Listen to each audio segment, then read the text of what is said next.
I think it's great to moderate this virtual reality group here the first time. Our speakers coming from everywhere. David is in Portugal, Moritz is in Germany, Hans is in Spain or in Brussels, no, in Strasbourg now in France, directly in the European Parliament. I'm in Switzerland and Emilia is in Tallinn. So it's a true European session here. I'm the chair of the steering group of SME Connect. I'm like the program director, so I'm coordinating which topics we are doing this year or in long term with our associations. SME Connect is a network, it's an umbrella organization, not a usual organization. We're covering 27 of associations in Europe, different kinds, from the Danish Entrepreneurs Association, the Polish Employers, the European Economic Senate, the European Taxpayers, so very diverse, and all of this association representing around 750,000 SMEs. So we are quite large, but compared to 25 million companies, still a small network who has to grow. And if you're going forward with the presentation, yeah, we have an idea, Honorable Merchant. It is the idea that we have sustainable businesses who thinking not only for today, but also tomorrow. This is, I think, the meaning of SMEs, that we have. We hope often that our company is surviving and going through generations. We are political neutral, but we have some values, the corner points that we say we believe in the European Union. It means not that we know what is in detail the best way. This is about our members to discuss. We are believing in freedom of entrepreneurship, fair competition, technological innovation and trade. And we think always in supply chains and business eco-environments. It means that SMEs are not on their own. They're living in some way. They have business partners. They're living in societies. So how everything is connected, if legislation is coming up or businesses developing, how it change. And what I think it's very important, we are very anti-bureaucratic. So we have flat structures. Our members are equal. Everybody can raise their voice if he is a small startup or if it's a large associations. Of course, there are limits of organizational structures, but we try that everybody who's active has really the feeling, I can change something, I can be active, and people are listening to me. And I think this is important because in Brussels, I'm in Brussels based normally, we are a little bit in a bubble. We need always the input from outside, the real people on the ground, the real entrepreneurs. And I think this is why it's so important to have your voice. But it's not only, if you go forward, we have not only legislation. First thing, it's networking. We believe in networks, that you have to have this exchange, that from these networks we will have cooperation, what leads to knowledge sharing, that we learn from each other, that we educate us and train us. Also from the practical, technical, business point of view, but also to understand how it works in Brussels, how the procedures are. If you see something what you are interested, that you say, oh, how it works, can I raise my voice, or I would like to have a contact in Spain. We help you perhaps to find the right one, to make the first steps. We are always limited. We are always try to give you the first step, the first guidance. Then you have to do the rest. But you can come always back to us to ask questions, or if somehow somebody from our network can help. We are advising. This is a little bit limited, of course, because we don't know everything. But in these things, we know often who knows, and then we bring you together. And I think it's always, of course, an exchange. It's a giving and taking, so that everybody feels that he has a benefit out of this network. We're helping with the organization and coordination between the association SMEs, so that you have, I know, if you're in business, you have not always time to participate and so on. And if you can rely to somebody, I would like to have this topic, I would like to have this this B2B network, but I can support, but I cannot do this all the time because I'm in business, I'm at work. So we try to help so maximum like it's possible for us. So we try to make your input happen, and we give you also sometimes opportunities that you can join. And this leads to activities, like I say, we are not bureaucratic. We want to have output, and the next things, we are a communication platform. So we give you a voice. We want that you are here, that you can also listen what is the ideas and also the intention of others. And I think this is the first step, to be seen and to be heard, and then to see what is then coming out, and then we coming back to activities, and their corporations are growing and so on. It's everything connected. And we are also a back office that we do a little bit here. If you have a working group and so on, that we organize this, that we coordinate the simple things so that you can be focused on your work, on your business, on your topics. So we are a network communication platform who makes the things easier for you. If you want to be active, and it's up to you how active you want to be. We're coming already to the working group. And before we start, we, SME Connect, has different working groups. It means we have here not all positions. So SME Connect is here political neutral. We have a political board where politicians are. We have different associations. Of course, they have not always the same interest, the same, not only interest in a concrete point, but they are coming from agriculture and they say, why I should be active at this point. No, we give you a framework that you can develop your ideas, that you can develop your own positions, and then also to do this in working groups founded by you. That means if you have 3, 4, 5 SMEs, associations, companies who wants to work together, we give the framework, we help to develop their ideas and then to implement this in activities. And we have different, like artificial intelligence, we have like nutrition, we have trade, different topics. And one of our new working groups is this VR network topic. I have to say, for me, I'm a generalist. Is this very interesting because I know everything and nothing. So for me, it is always important to see, to bring together the right persons. I'm listening, and this topic was coming up to us, and I see there is a potential, and we ask our different network who is there active and so on, because I think here is a push, here is a possibility, and we want to learn where it's going, where we can support it. And in this context, I met Hans Hofnagel, and I want Hans Hofnagel to introduce. He is Global Director of Public Affairs at Horse. Please, Mimila, show him, please, that everybody sees from who about I'm talking here. I'll be going through the cooperation. Then you will see him soon. And Hans, I would like to pass over to you, that you say some words about you, your intention, why you're in this group, and that you tell us where are our vision, where is our mission, and where is our target. Please, Hans, the floor is yours.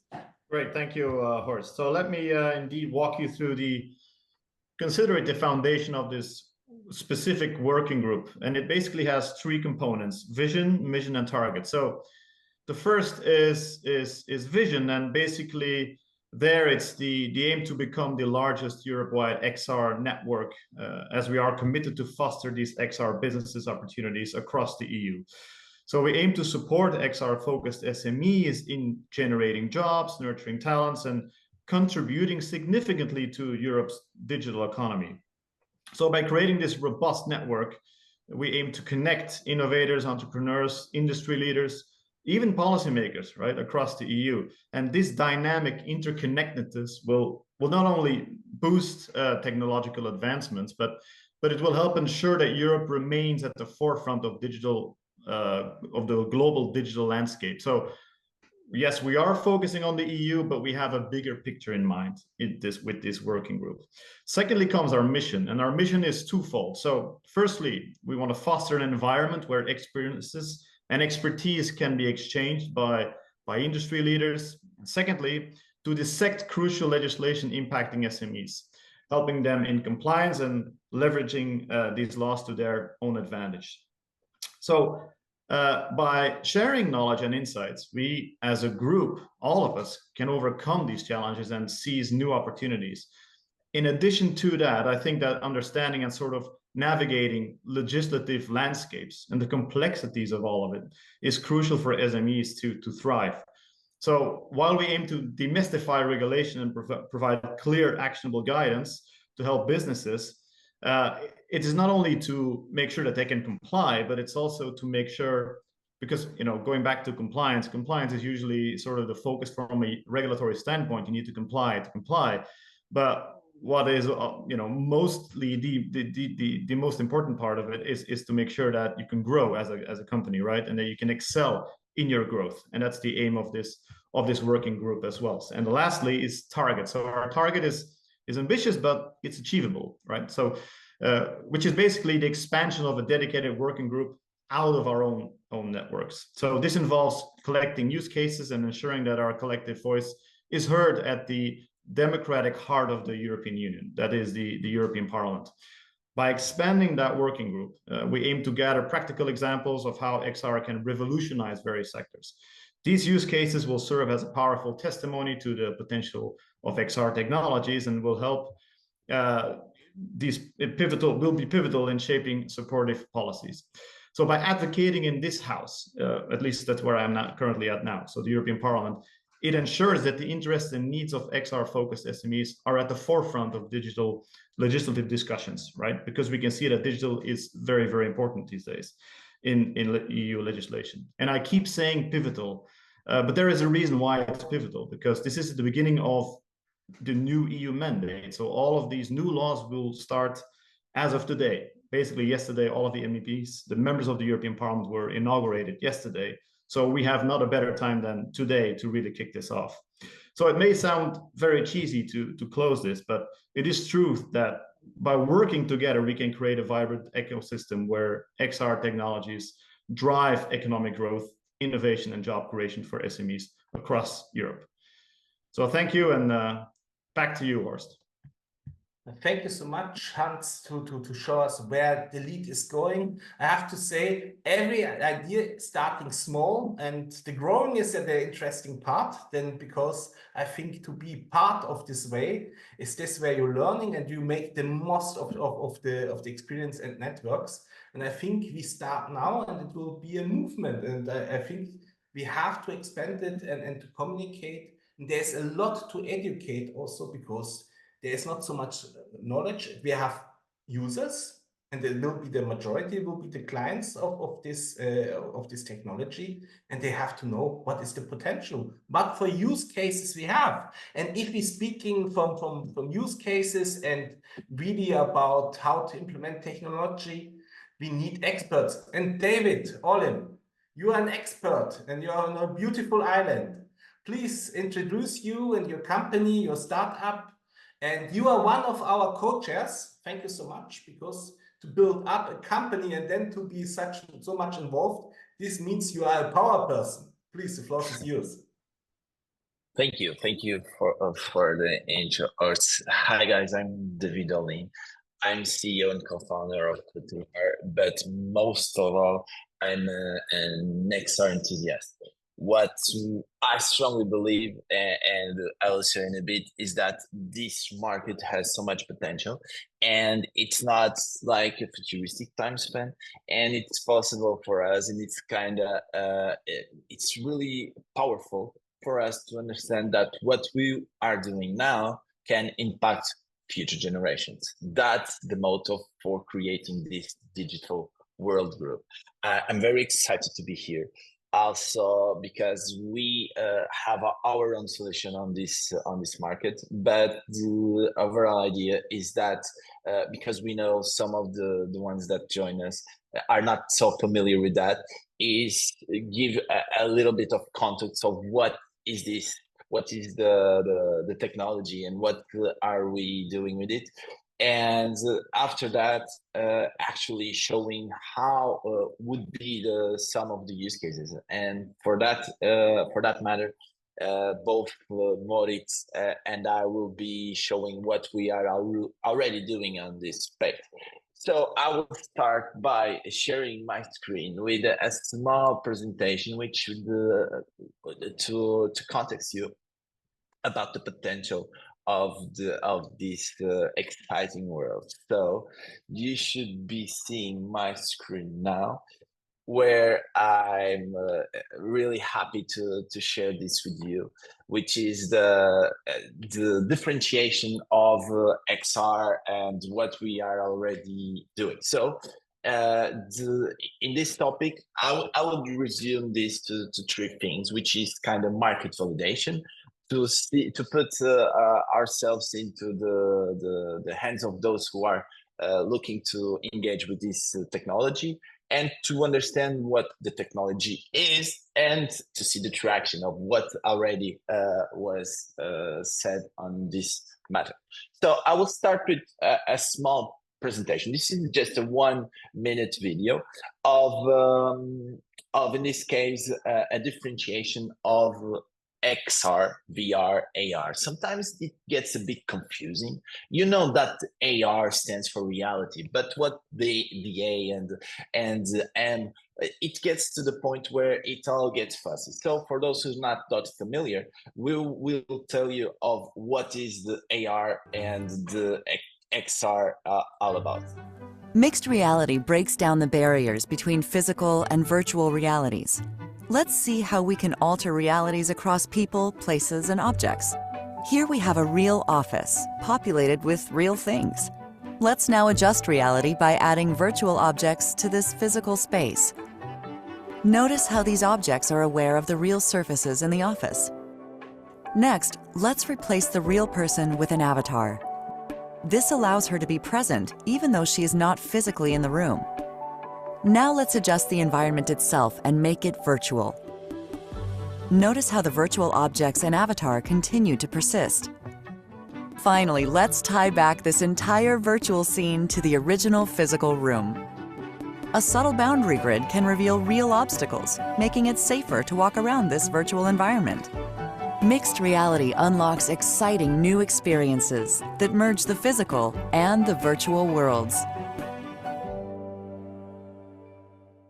So yeah, guys, what I just showed you is just a really great example of what is this differentiation between these new things. So let's imagine this as being XR, the joint of AR, MR, and VR. So just summarizing a bit, VR fully immersive, AR overlays digital, but we wouldn't interact with, and MR is like interacting with these digital assets.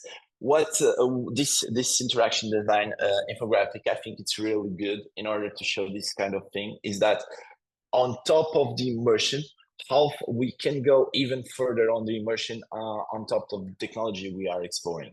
For some use cases, it's better the VR for the specifically fully immersive. For other use cases, AR is better. It's not about the one being worse than another. It's all about creating the potential on how this can actually be with the potential users. And for the technology, since we are on day 0, it's really something that we should look for, is that trying to see the validation on how the users are already interacting with this. So I wanted to share with you a study that is talking about this. It's the recent study on 2024, which I think is a very good example of what is already being done. So the consumer today is already using XR examples. And this is not just on the AR filters, this is way beyond that.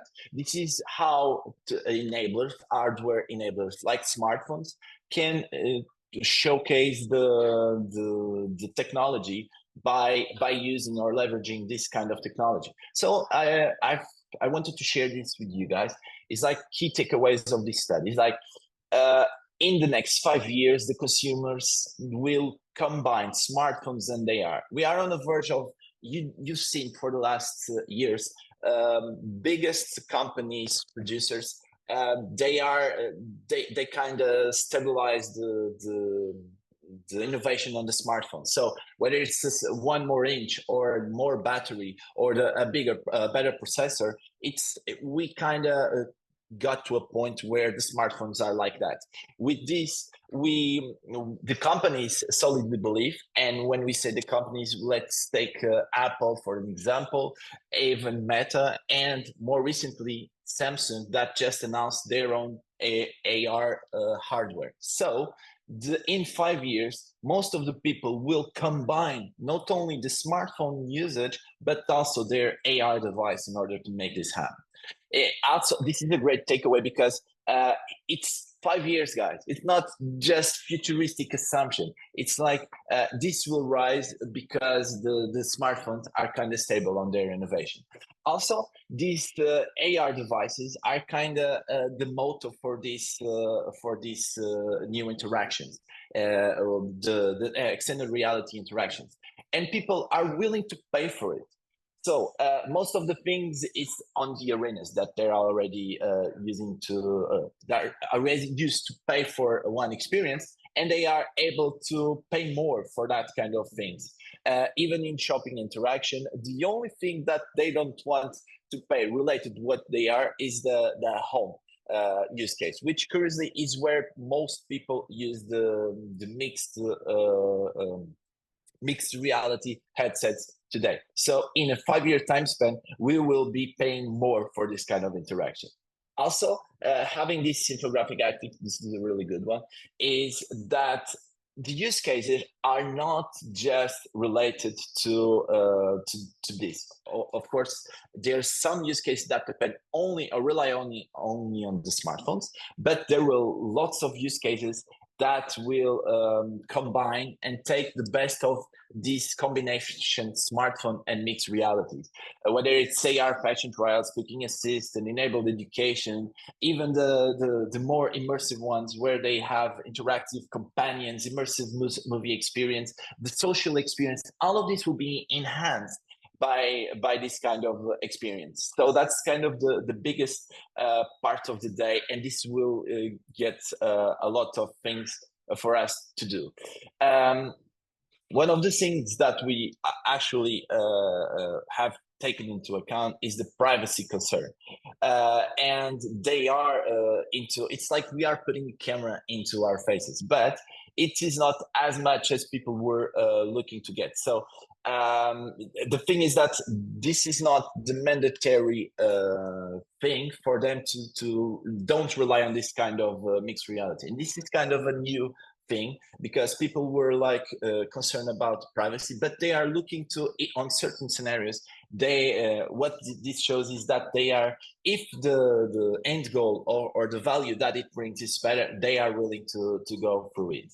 And on top of that, I want to add is that this will also enable the 5G network and take best parts of this 5G scenario that we have in order to make this kind of experience not only at home, but as we shared here, on different places. So this large bandwidth, these large amounts of data that will be consuming will also be validated on top of these things, you know.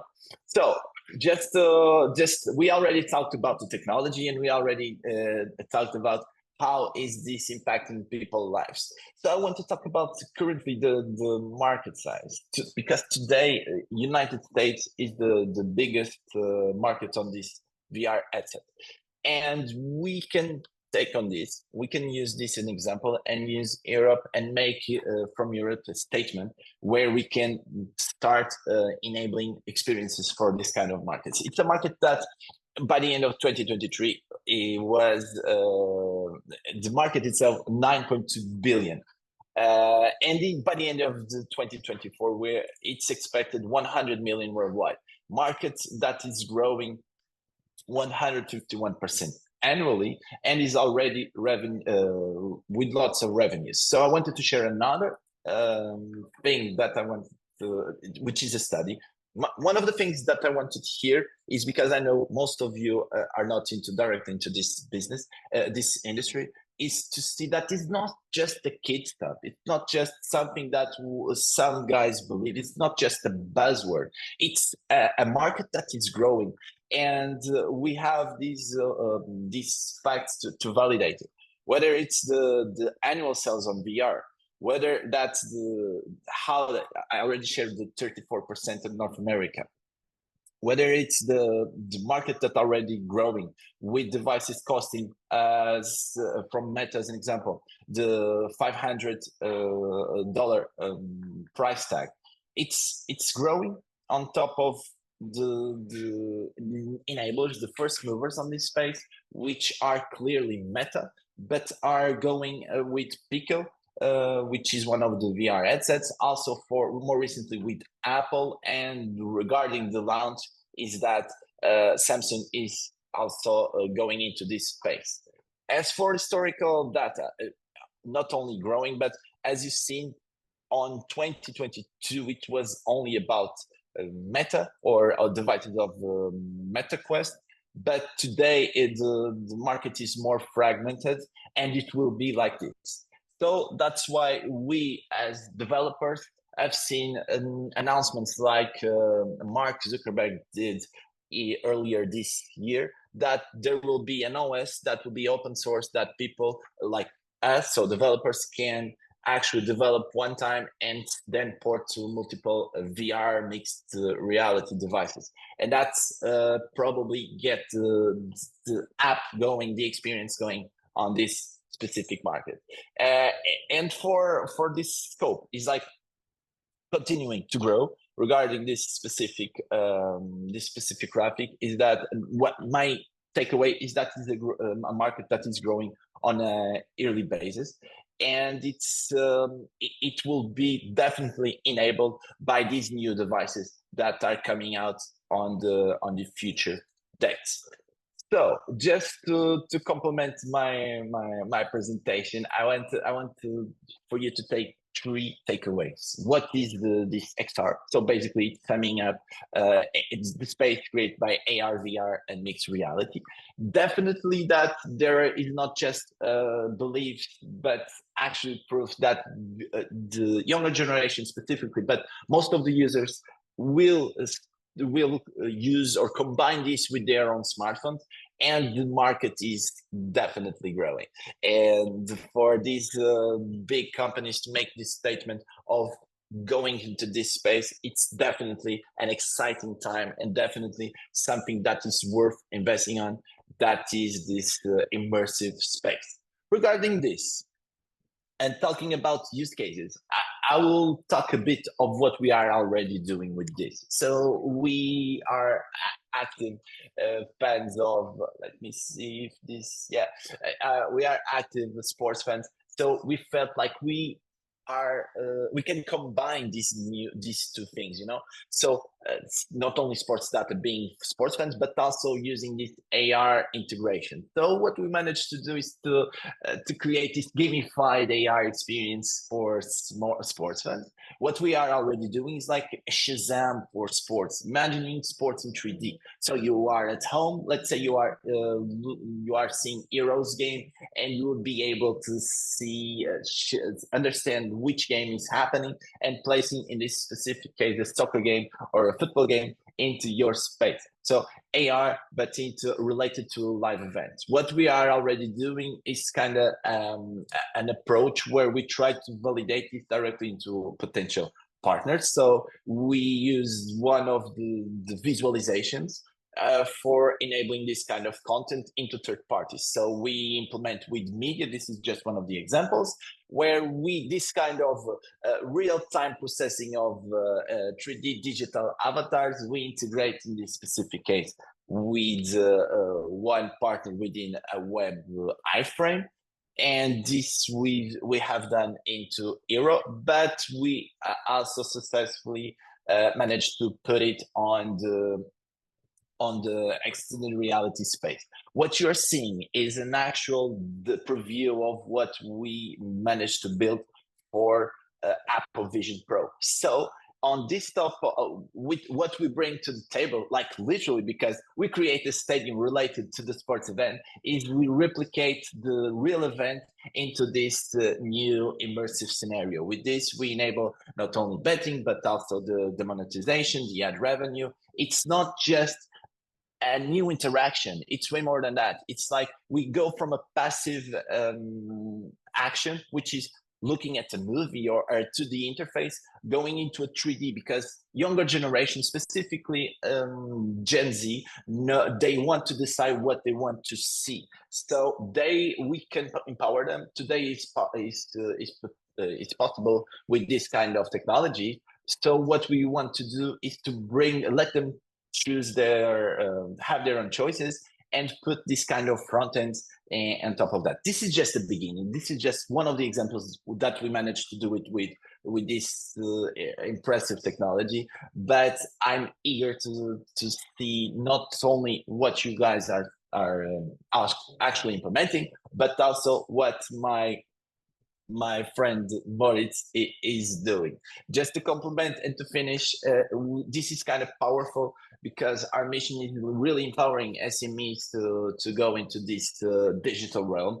And if you need anything whether from myself or from the group, and we will talk how you can be part of this bigger movement, I'm really happy to connect with you in order to make it happen. So let's keep on to Moritz, and I will stop sharing my screen so you can actually show what awesome stuff you're doing, Moritz.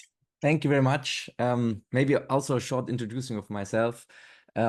Yes, I'm actually a digital transformation officer at the Neon Veritatis GmbH and also the co-founder of the Mentor World. And there I combine the experiences of cyber defense, project management, and also deep passion for digital revolution. And with the Mentor World, we are specialized on in artificial intelligence, next level AI marketing, and also the integration of VR, AR, XR in the technologies, which are still developing. I think we had a short break in this topic, but I think the digital transformation can't let this topic out.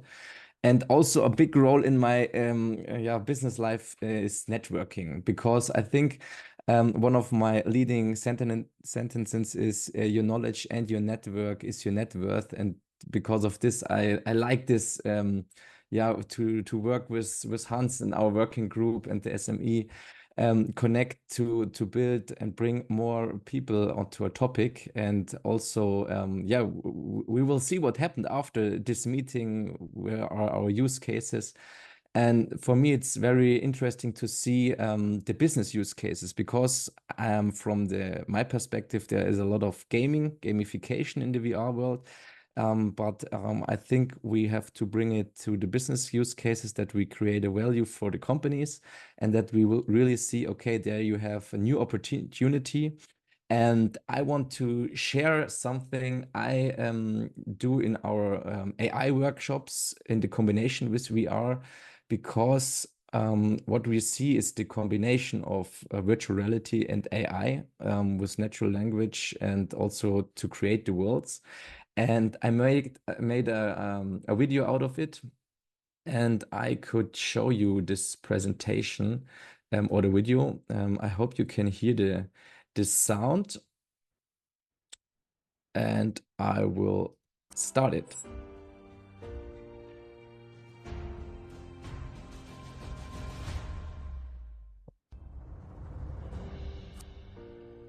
You see the front end, and that you can choose a role. And here you have a lot of different possibilities. And I will choose mentoring and coaching, but you see the other ones: sales, pitching, customer service. And one problem is that people have fear of public speaking. Let's see what I can do for him. Hi, Moritz. Thank you for meeting with me. I really need some help with my fear of public speaking. It's holding me back at work. Okay, that's not good to hear. What was your experience in the past? Rock, In the past, I've always felt a wave of anxiety whenever I had to speak in front of a group. My mind goes blank, my heart races, and I just can't seem to get my words out. It's been really frustrating. Did you ever worked on this? That you booked a training, or what was your to-dos at the past? I haven't really done much to address it, to be honest. I've always avoided situations where I'd have to speak publicly. I've read a few articles and tips online, but I haven't booked any formal training or coaching until now. What are your goals with public speaking? Is there something behind what you want to reach with it? My main goal is to be able to present my ideas confidently at work. I want to be seen as a leader and be able to contribute more effectively in meetings. Ultimately, I hope this will help advance my career and open up new opportunities. So you have a strong goal behind it. And what are the next steps you want to take to go over this fear? Now see First of feedback. all, Moritz, thank you for Skip engaging in something. this exercise. Your approach was empathetic and showed genuine concern for Rob's challenges, which is essential in a mentoring relationship. Your responses were clear and concise, making them easy to understand, and your delivery scores were excellent, with a listenability of 100% and words per minute of 94. However, there are areas for improvement. You asked Rob about his past experiences and what he had done to address his fear, but these questions were somewhat vague and could have been more targeted. For example, your question, "What was your experience in the past?" could be refined for clarity and focus. You could have asked, "Can you describe a specific instance where your fear of public speaking impacted your performance at work?" This would elicit a more detailed response and help you better understand Rob's current reality. You did touch on Rob's goals, asking him what he wants to achieve with public speaking, which is a crucial step. However, your follow-up could be more robust. After identifying his goal of presenting ideas confidently at work, you could have helped him break down this goal into more specific, measurable, and time-bound steps. For example, asking, "By when do you hope to feel confident giving a presentation? And how often do you think you need to practice to get there?" So this was an example for how you could use it, and this was only one of them. And sure, you could also use this technology to go on a stage, yeah, to practice your presentation and see people interacting with you, getting bored. And you saw I made it not to have the eye contact with the avatar, and you saw it recognized it and gave me a bad mark on this. And it's very interesting. Also the feedback which was generated with AI, and I think very good, yeah, to have improvement steps. It also recognized my M and R, that I'm not focused clear in the speech, and this is what I think is a very good combination to foster coaching trainings and bring this into companies, that they have their own coach before they have a real person. Not to understand me wrong, I think the real person-to-person meeting is much more how is it called, efficient and good, but you could also have more trainings, yeah, and use it for example, we had it sales trainings and just test new skills. And this is what I wanted to show you with this use case, which is one from, yeah, this I see in the future. Okay, then it's now the possibility. Emilia, maybe you can show the slide for you. I think we have some people in the call. If there is somebody from you in the crowd who wants to show his use case, business use case or use case idea, please go ahead and share your screen or just your voice and let us hear about it, that we can see to bring it on a very cool event. We will talk later about it. Gareth, I think we were already in contact on LinkedIn. So promote Gareth, and I use the first name. I hope I Yeah, we have understand somebody. Gareth, yes. Yes, Gareth. Yes, please introduce your company and then your business idea. product. Please, the floor is yours. Sure. Hi,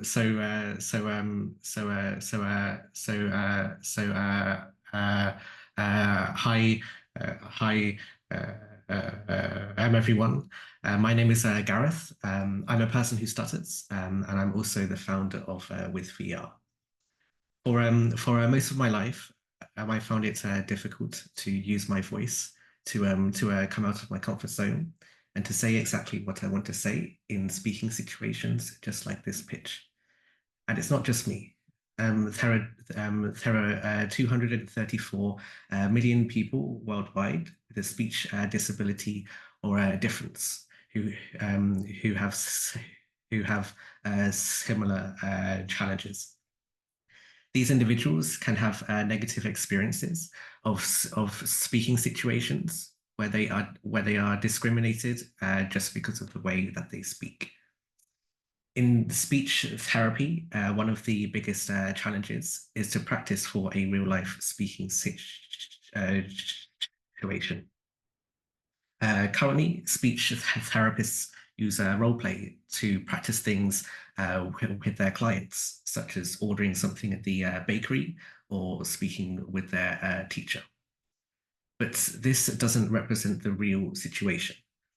It's missing all of the real-world environmental factors and doesn't create the same feelings, the same anxiety, the same speech as being there. Through my research, I've discovered that virtual reality can present a safe space to speak. And that's exactly what we are doing with VR. With VR, we provide customizable virtual reality speaking situations to support speech therapists and researchers in empowering individuals to use their beautiful voices.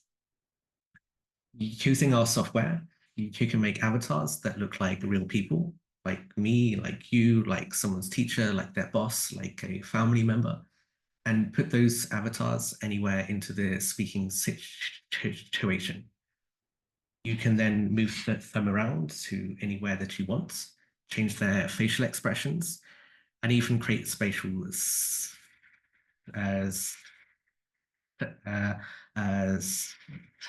sounds. We've been working with Google, with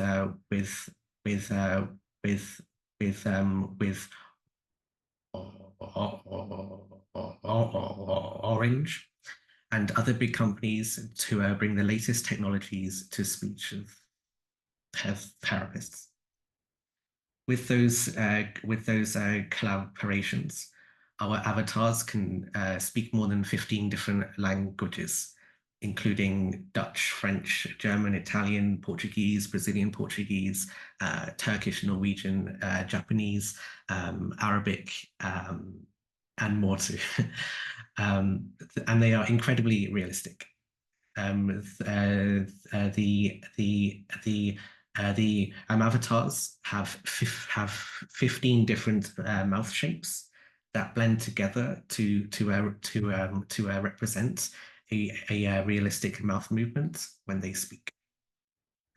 Our solutions use artificial intelligence to support speech therapists in maintaining the natural flow of conversation, to create new ideas and adjust the avatar's speech depending on the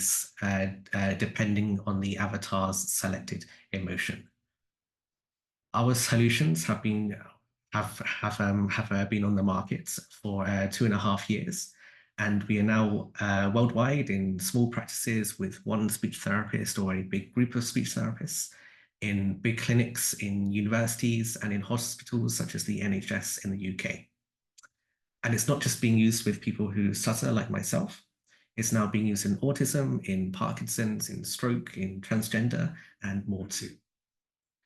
I support this field by speaking at leading events in speech therapy and XR conferences worldwide, including 40 conferences in the past 4 years, where I aim to use my voice to empower others to use theirs. And if you've heard something interesting from what I've just said, I'd love to collaborate and support individuals in using their beautiful voices. Thank you. Thank you so much for this presentation. Gareth, I think you and Moritz, you are working in the same field then, or where's the difference, Moritz, between this therapy background and you? This is more deeper in the health sector, and you it's more to training to become better. Where you would see now that where you have the same approach, and where's the difference between your projects, Moritz? For me, this was just an example. I think Garrett is going much deeper in this voice and training part of people who are want to go there better. But we think we have to figure it out because I see me also as an, how's it called, to look on the meta view and see what are the solutions. And for me, it's very cool to have people like Garrett who are implementing their own products or their own solutions, and that we can bring them in companies. So the tool I showed you is not my own, it's just an use case, which is I want to present to you to make this gap between we want to do something and here's a solution. So this is how this could be an approach for this. Yeah. Oh, sorry, please, Hans. I just want to say, I second Moritz on this, and I think what Gareth is working on, I think is, at least from my standpoint, in the area where I'm operating in sort of more public affairs, public policy, I think policymakers, they do like to see these kind of products being launched as well when it comes to AR, VR, because it clearly benefits many, people in our population in the EU, and it's sort of, for them, it's not just about gaming. Obviously that's good, but it also gives like an educational value, or it gives a value for people that have certain deficiencies and that can improve by these sort of technologies. So Gareth, I think it's great that you're working on this. It was very well presented. I think for me personally, I think it's a very useful use case. So I'm happy to be in contact with you, by the way, on this. So thank you so much. Gareth, I have also questions. Is your product already recognized, or are you in contact with health insurances, with the health ministry? I think this must be an interesting to not only because it's a new tool to help people. I think it's also very cost efficient, in fact. Please. Yeah, currently, it's not a medical product. Now, the reason behind that is that there's no treatment, therapy, assessment, or diagnosis included in the software itself. And the biggest challenge in transforming things into a medical product is the time and the cost. It takes a huge amount of time and a lot of money to transform things into a medical product. And with a startup, that's a very challenging stage. So because the software doesn't need to be a medical product, it's quicker to market to turn it into something that doesn't need to be a medical product, but it doesn't necessarily mean that it won't be a medical product later. Then the whole reimbursement side of things, this is also a very challenging field. It's different in different parts of the world. In different countries, like for example, in Germany, this is very different. Different parts of Germany, you have different types of reimbursement. So just because it's reimbursable in one part of Germany doesn't mean it will be reimbursable in the whole part. So it's a complicated procedure. But I've kind of gone the route where it's not a medical product to start with, but it will be in the future, I hope. It's great, I think, but this is also something we have to discuss. You're based in UK, huh? But we have this. Yeah, so I'm from the UK, but based in Belgium. So the company is based in Belgium. This is very good, because if we want to invite you, this is not so far. Because I think this needs here also a legislation how to, if such an investment is with health related, it means standardization. It means here also to work together with the academic sector and so on. I think this is very, very interesting.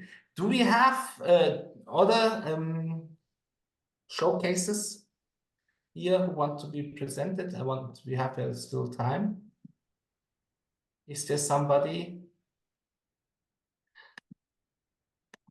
And the moment, perhaps I have to say, Gareth, you get an invitation. It's also for everybody who is now today here. We sent you an invitation to the working group.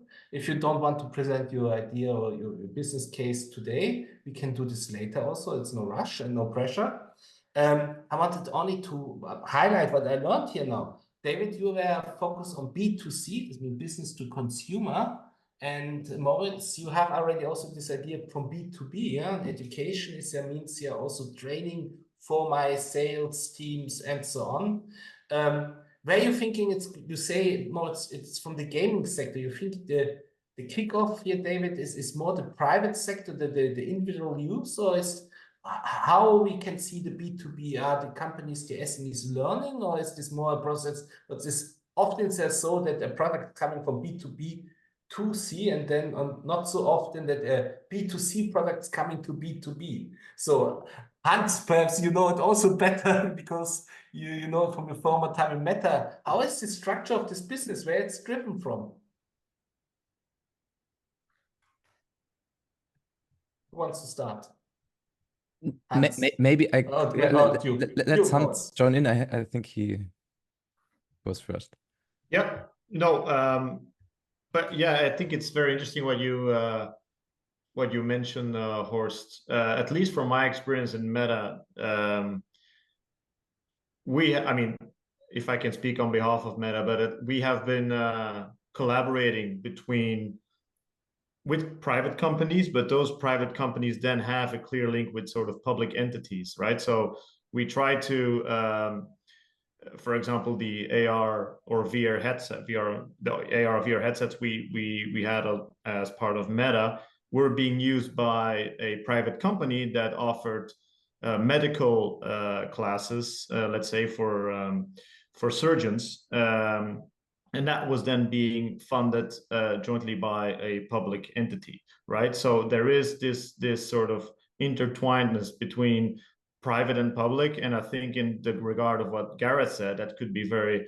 exemplified as well. So I think there is a level of flexibility in terms of the areas that you're focusing on. Obviously, health is really good for this, and I guess for Moritz, he might allude to that as well with his product. Yes, and I think I just want to bring another part in, because I think this is here in the right place. One of our participants couldn't be part now, but she gave me her presentation, and I think this is a very good business use case. So maybe this could bring us some parts to your question, Horst. So this is another pitch for a cool thing. Let me show it. Okay.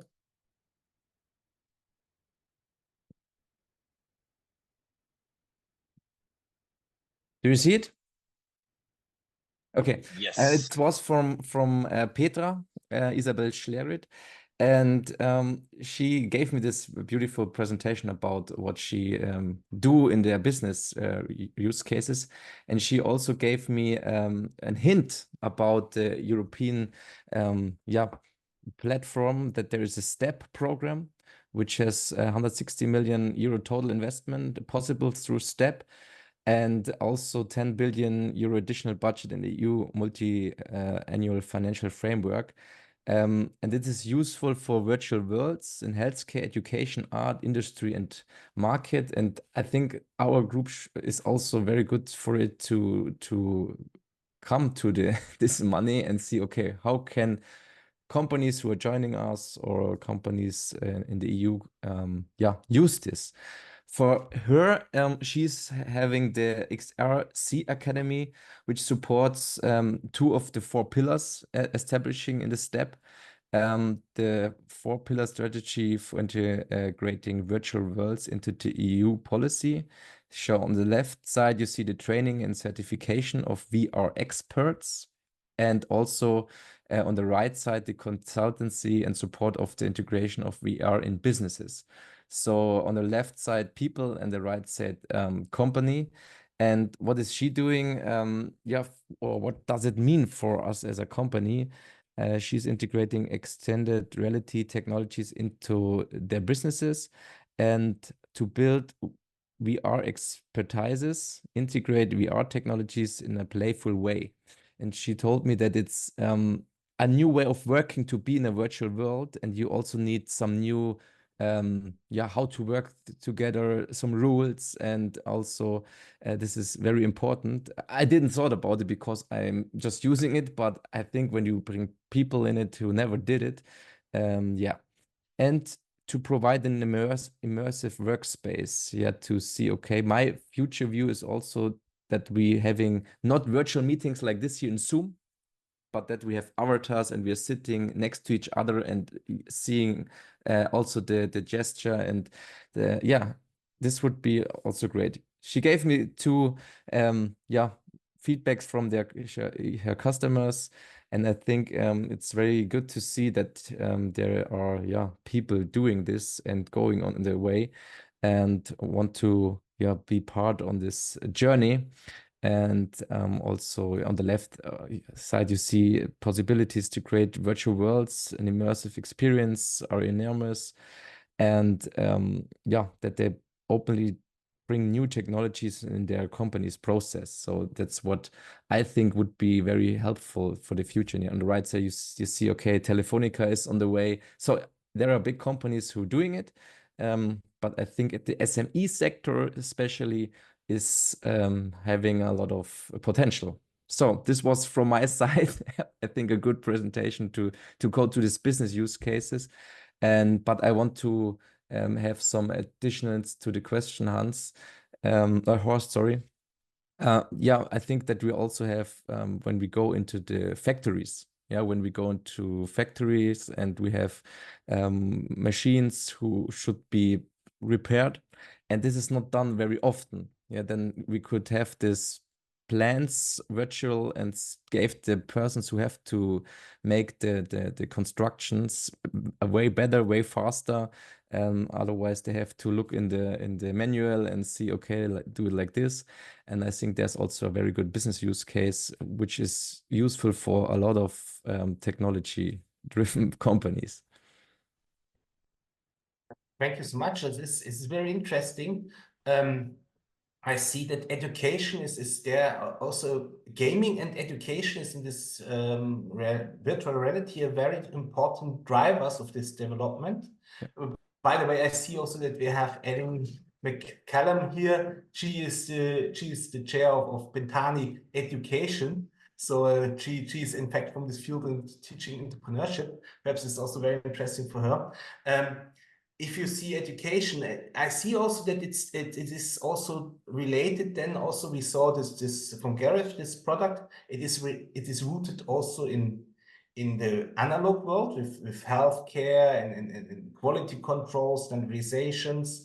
Then with education, I see also, or with technology, if you train on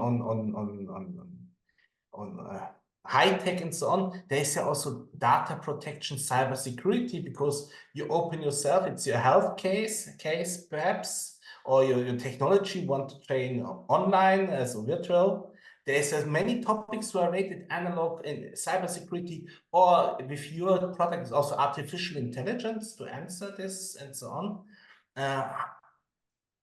How complex is then this everything? If you see this, how developed is this Wild West, where you say, we are finding now the standards, the regulations? How far you are confronted with all these topics who can come up here? Is this a too complex question? I said, but I say data protection is one something. This is maybe I can jump into it. I think it's just a new a field because it's VR. But I think the basics from cybersecurity or the cyber defense are playing here. So you need a connection with this protected. You need your computer is protected. You need a defense dome around your company. that you see, okay, when somebody is wanting to jump into my infrastructure, that they can handle it. But what we will see is that there is the point of identifying or that there are incidents with identities, because you see, we are now talking in a way which could be recorded. It is recorded, and the technology at the moment is so wise at the point that you could do a clone, a copy out of you, and make them as an avatar speaking with the text you put in, deep fakes. So this is also very an important thing, that we as people has to be more careful in the future with content we see, and also with people we see in this virtual world. But we can't say don't go in it. It's dangerous, but we have to do the basic work. I see a lot of companies who didn't do the basic work in the cyber defense. So start with this and then go next way. So I think it's a combination. But a very good thing is to know what's possible with this technology, that you can see, okay, maybe this person is speaking in front of me is not Moritz, for example, because I have an avatar and my co-founder has the possibility to lie me every word in my mouth and can present it everywhere he wants. So that's trust at the end. I have trust him that he don't do it, but yeah, that's what I can bring to this. I think on that obviously it's true. You need to have rules to address these issues. You need to have regulation that that companies need to comply with. But on the other hand, you don't want to have too much overlap. You don't have too much chaos when it comes to rules you need to comply with. So you have to make this, trade-off, or at least a good balance between addressing the challenges, but also making sure that the opportunities are leveraged, right, through the regulation. So I think that's the challenge for any regulator to live by. But I think through this working group as well, we aim to foster that balance better. I think it's one rule: if the success is coming to a technology, then the regulation is follow us up. So this is what we learned. David, you are really in the communities. You are in the United States. You know the different regions. How viral, how active is Europe there? Is there a large community, or what is the difference between United States a little bit? What is the exchange? What we can learn from United States, and where Europeans can a little bit bring their own personality into this development? What are our chances? I say this. Say what we want to learn. Huh? So David, we perhaps some questions are useful for you. Some you say we have to learn together. Please. Yeah, it's today it's still a niche. So if we are targeting B2C the industry and we are looking for consumers only, and we think that there are few units sold, so we know that it's growing. It's all about making already the apps, the relevant software for the end users to interact. But regarding the community, the exciting part here is that the VR community is really enthusiastic, and it gets way more personal. Whether it's because you're more into an avatar, so it's easier to talk with other people. There's one specific app which is called VR Chat that got viral within this environment. So it's fair to say that people on this metaverse, which it's a term that I personally don't use a lot, but on this community digital world, it's kind of a safe space for people to interact. And in that way, products that target end customers can have really potential there instead of targeting B2B. But in the end of the day, it's all about community. In the end of the day, it's all about getting more users into our product. So it's really good that these kind of communities, whether they are today on MetaQuest, but today if they are on other hardwares that are enabling this kind of experience. They are able to interact with each other, and in the end of the day, it's like if the value proposition is good enough for them to be on that environment. And I think we are on that stage on getting relevant content for this kind of mixed reality hardware. Regarding European versus United States market, we are behind at this point. It's fair to say that not only they already had some hardware that was launched. I would again use Apple Vision Pro example, where Apple Vision Pro is available, was available already in the United States, and just 12th of July of like 5 days ago, we as Europeans had the possibility to purchase it here. So it's natural that there's already community. It's natural that there are already more users from United States.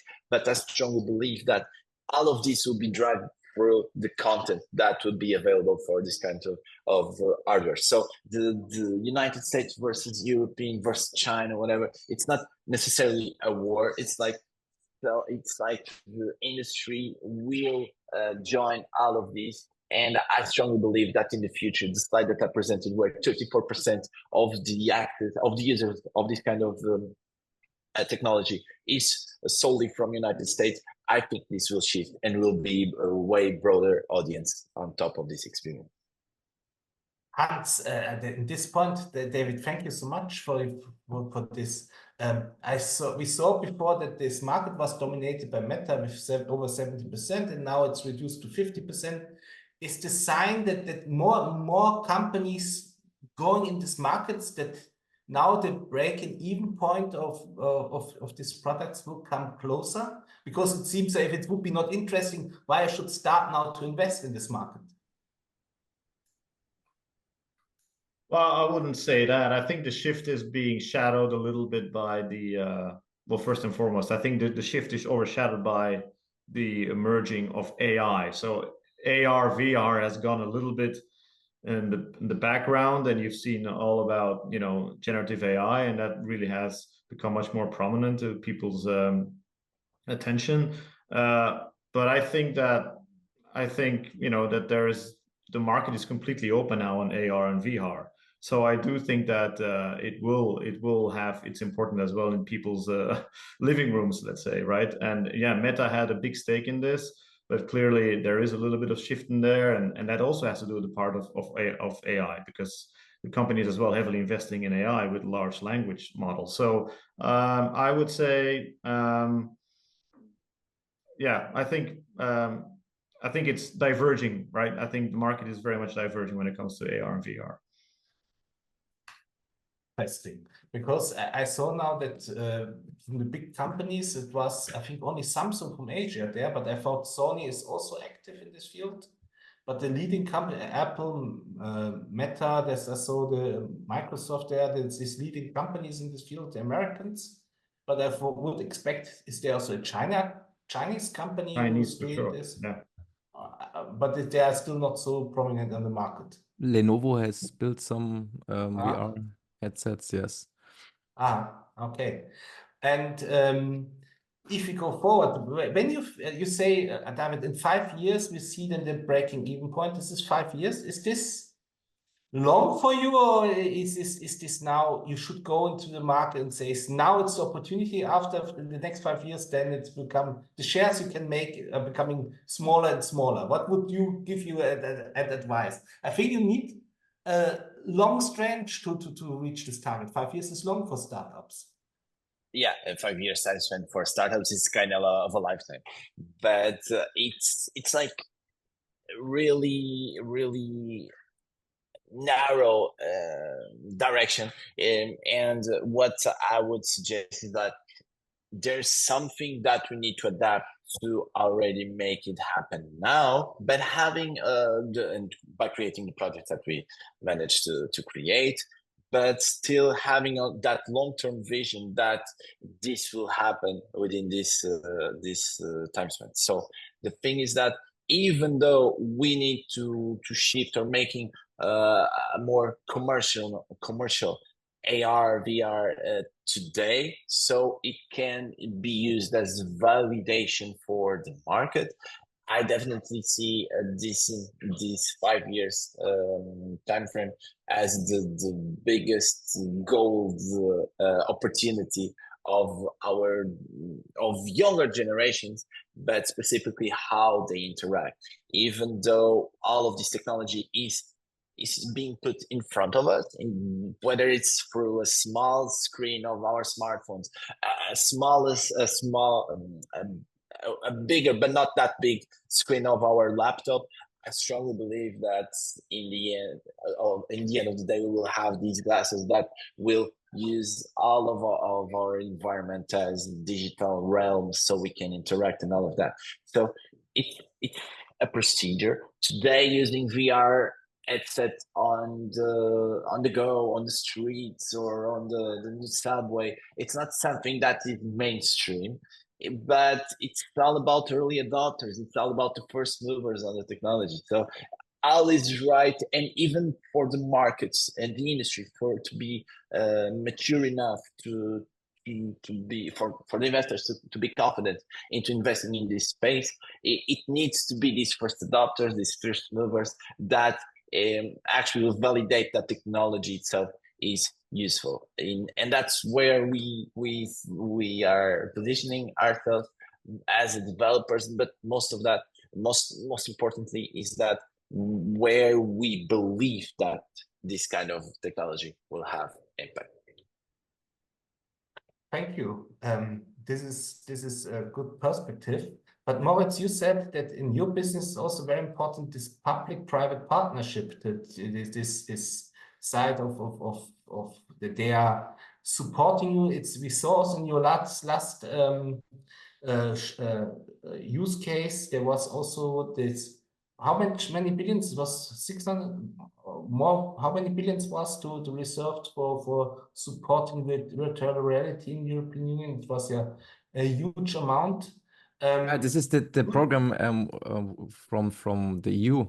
Yes, exactly. It But, was 160 billion, yes, total investment possible through STEP.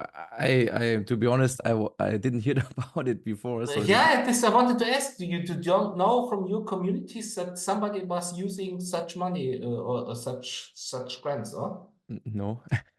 No. But this is, I think, a really good claim that we should focus this in this working group. Yes, I think we should really invite also from the European Commission experts and also from others, that we learn, or you learn with your community how to use this money and how to cooperate. Definitely. Normally, it's just so that it's often consortium that people should cooperate with each other. And I think this has a huge potential that we inform about this, because I think, David, it is fast to go with B2C, I think, but at the same time, for the middle and long term, you need this money to reach this breaking even point. And we are in global competition. And that we want not to be here in this technology again to be behind. But for this, we need really to have this clear structure. Thank you, Hans, for this vision, mission, and targets. Now we have to fill it with real things the people can use immediately, that this working group has an output, a value. And I think for this, you would like, Emilia, I would like to show the team again. You can see Hans Hofnagel. He has a lot of experience. It is now, I think, his private engagement now for digital innovation, his spirit he took from Meta. Moritz Dier, we learned here as founder and special advisor here for digital transformation, and David Olymp here with his gaming and app and also a special advisor for the technology. We have a great team. Emilia, Elizabeth Kotcher, she is the project manager and coordinator of this, and me, I'm in fact the have the overview of these projects. And please contact us. Go to our website. It is really open for you. Please send your name and your interest and your company. We have a slide for this. Yes, and for this, I gave it professional over to David, who prepared Yeah. something, how to do this, So. Yes, guys, it's kind of pretty simple. As you understood, we want to make this a community-based group. It's not just making saying random things without making actionable steps. That's why we want you guys to invite you not only for the next event, but also for the possibility to be part of this. If you are interested in this kind of interaction, you would be sending to Emilia. This is the email that you have on the screen. So the ideal scenario would be for you to send why you want to join, what you would bring to the table, like literally, because it's kind of the motto is like we want to make this an even better group with this kind of potential to explore within the legislators, the MEPs, the policymakers. So this is really a good part and a good point for you to join us. Also, your LinkedIn profile and your WhatsApp number. With this, it's sending to Emilio. We will then get back to you. If not, it's completely fine. We want you to subscribe our newsletter so you'll be able to be invited to for our next events, whether they are physical or digital. Actually, to be able to share expertise like we did today, that's very important on this matter. The way that we want to do is like we would open this floor not only on this virtual stage but also on the physical one on the event that we will talk in a bit that will be happening in Brussels.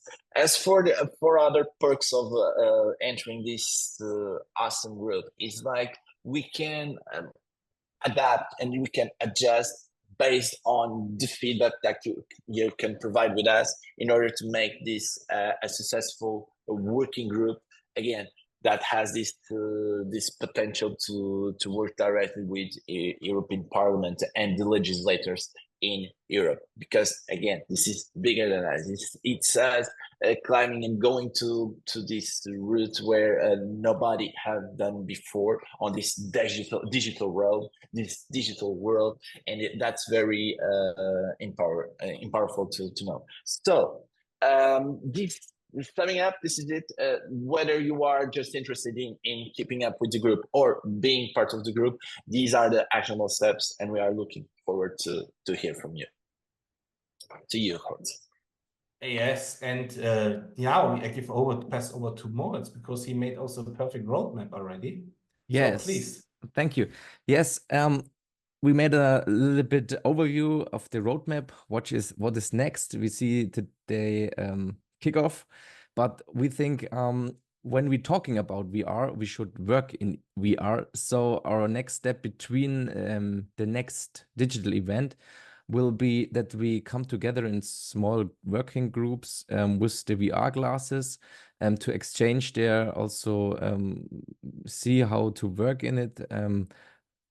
I also didn't do it often, to be honest, but I think when we do it together, it would be easier. And then we can see, okay, what are the business use cases we are having in our group, in our community, and to bring them as a nomination for the 17th of September. There will be the save the date that we can see what is there on the live event. And there we are working on a live event in the parliament, which is we see in autumn, October, something like this. Horst and Emilia are working on the exact date. We will inform you when it's finished. And we see 30 to 60 participants, and we want to showcase the VR business use cases from you. And yeah, the best way would that we have a clear things on the roadmap in the next slide, and we also see that afterwards we can share results and the next steps, establishing concrete measures to achieve the vision Hans gave us today. And the concept for the event in Brussels, I think Horst, you will give us a little bit overview what could be happen there. Yes, we want really to bring this technique, this vision, and also your ideas and spirit to the parliament. We want there show it to politicians, but also to invite the business community. So there will be also association that they can learn, be educated, the possibilities, and see also that SMEs and startups and persons are really developing here the future and how we want to discuss not only the potential, so we want also to discuss what you need that you can ask, say, where do you see the chances, where you see the problems, what is with financing, what is with the bureaucracy, where you see we can support it, but also to educate and to network. So this, I think it's super elements. We want to do this virtual, but also in the end, we are humans, we want to have also this analog feeling and connecting. But if we do this, we want also to establish, Moritz, you said this, we want to have more these meetings virtual. We want always to invite also somebody from the administration, from politics side, that they learn and also feel it, what this new technology means. And my target, and I think this is our target also, in the end, perhaps next year, if we have this community and we have also this network, we would like to do in the European Parliament or in such a facility, the largest virtual meeting in this context. And I think this would be really something what would be a boost, what would create attention. And in the end, it's also about promoting. And we want to promote you. We want to promote your ideas. We want to promote this technology. And we want that Europe is ahead and that we in this time have a part of this future. And I think I believe in this. I saw now also this showcases, and I think this has great potential. And what you never forget, SME Connect will bring you also together with the different sectors. So out of your bubble, out of your startup communities to sectors who have to learn and to see what you can provide. So from the defense sector to the health sector to agriculture, I think there are all possibilities. And perhaps you learn also and get also from them a feedback how they see this technology and what they would like to need, and you can explain them what is possibility. So Hans, because you are somehow the heart of this working group, perhaps you want to add something for the closing. Well, I wasn't expecting that, Horst, but pleased to do so. No, I just want to... Always good for a surprise. Absolutely. No, I just want to say, I mean, I think this is a great opportunity for small companies who have an amazing project in their head, or they already have a product for it, and that they can pitch it, right? And I think this is the perfect platform to do it, because it allows you to connect with others. It allows you to connect with policymakers who take into account all of the potential that these products can deliver, and that they have to implement that into regulation as well. And so, like I mentioned before, the timing is now to do it, because new laws will come our way, and we just want to make sure that is very balanced. I think there's one other point that was maybe not missed, or I think Moritz mentioned something about it. It's about industry itself, like manufacturing. And I work currently at a company which manufactures engines that have low emissions, so they're state-of-the-art engines. And we are pursuing technologies, so AR, VR technologies, to be able to design engines on the basis of just looking at it and be able to touch it with your fingers, right? Which is unimaginable, but it actually is now these days that you could develop it. So that's something that we're looking into. And so it's education, absolutely. It's entertainment, absolutely. But it's also really an economic driver for bigger companies too. So I think it's all over the place, and I think it will be really beneficial for EU's economy, SMEs, bigger companies all together, that they will be able to grow by these amazing technologies. So yeah, I have nothing more to say, but I'm super proud of this working group, and great work by Moritz, David, and Emilia, and Horst, of course, you as well. And hopefully we can bring this to a great, successful working group after a few months. So I look forward already to the event in the Parliament, for sure. Thank you so much. And we are to closing, but we got also last questions, and if you have this time, I would like to give this also this possibility from Natalie Boyke. What about startups with immersive sound experiences that can be combined with virtual worlds and VR? Who like to answer this? I can go. I Okay. can. Natalie, of course you're welcome. This kind of whether it's the sound, part, the part of the immersive realities is like about combining all of this stuff, and we cannot forget all the senses that we have. And sometimes the visuals are the one that get most attention to, but the sound actually, and this kind of immersive sound, which is a great part of these immersive scenarios, is definitely something that we should take on board, and you're more than welcome to be part not only of this experience but also to highlight what you already are doing on this space. So very happy to have you on with the group. So that Maybe I can add something before we close. And if you are not the person who want to join the group, but you know somebody who could fit in this topic, then please just send it the information. I think we will share the recording. And because I also saw, okay, I don't know everyone, so you have to see how can we duplicate us with the information that we're building this group. This would be very nice of you. Thank you.